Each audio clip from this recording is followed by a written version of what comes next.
Israel और Hamas के बीच जारी जंग अब नेतन्याहू के लिए एक बड़ा चिंता का विषय बन गया है, क्योंकि जिस तेजी से इजरायल हमास को नुकसान पहुंचा रहा है, उसी तेजी से उसके प्रतिरोधी गुट इजरायली इलाकों को दहलाकर फिर से इजरायली बलों को उसी जगह पर खड़ा कर देते हैं।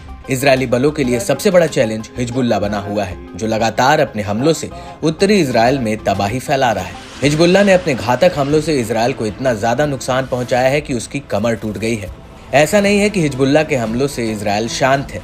IDF भी जमकर हिजबुल्लाह पर हमलावर है, लेकिन इतना होने के बावजूद भी हिजबुल्लाह जंग के मैदान में डटा हुआ है और हर रोज इजरायल पर मिसाइल, रॉकेट और ड्रोन हमले कर रहा है। और इसी कड़ी में हिजबुल्लाह ने एक बार फिर बदले की कार्रवाई करते हुए इजरायली फोर्स पर आत्मघाती ड्रोन से मतला साइट पर सीधा हमला किया, जिसमें कई जवान घायल हुए।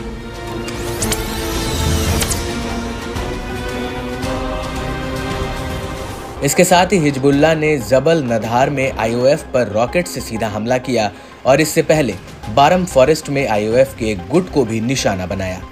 यही नहीं, हिजबुल्लाह ने कब्जे वाले लेबनान के शेबा फार्म में ज़ेबदीन साइट को रॉकेट से निशाना बनाकर सीधे हमला किया और प्रतिरोध ने कब्जे वाले लेबनान के कफार चौबा हिल्स में रामथा साइट को रॉकेट से निशाना बनाया।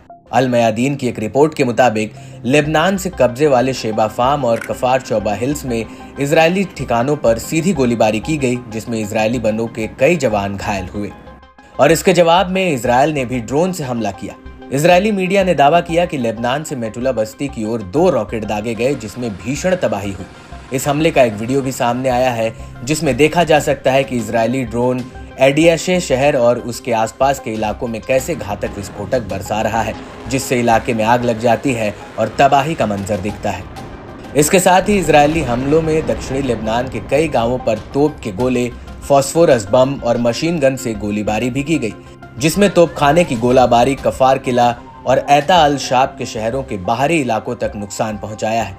लेकिन इतना सब होने के बाद भी हिजबुल्लाह के हमलों में कमी नहीं आई। हिजबुल्लाह जंगी मैदान में उसी जज्बे के साथ इजरायली बलों और इलाकों पर हमले करना जारी रख रहा है। इसी कड़ी में इजरायली सैन्य संचालन प्रभाग के पूर्व प्रमुख रिटायर्ड मेजर जनरल इजरायल ज़ीव ने हिजबुल्लाह की तारीफ और सपोर्ट में बड़ा बयान दिया है। इजरायली मीडिया चैनल 12 को दिए गए अपने एक इंटरव्यू में उन्होंने कहा कि हमास के साथ युद्ध के 1 साल के करीब पहुंच रहा है, फिर भी हम निर्णायक रूप से लड़ाई जीतने में असमर्थ हैं।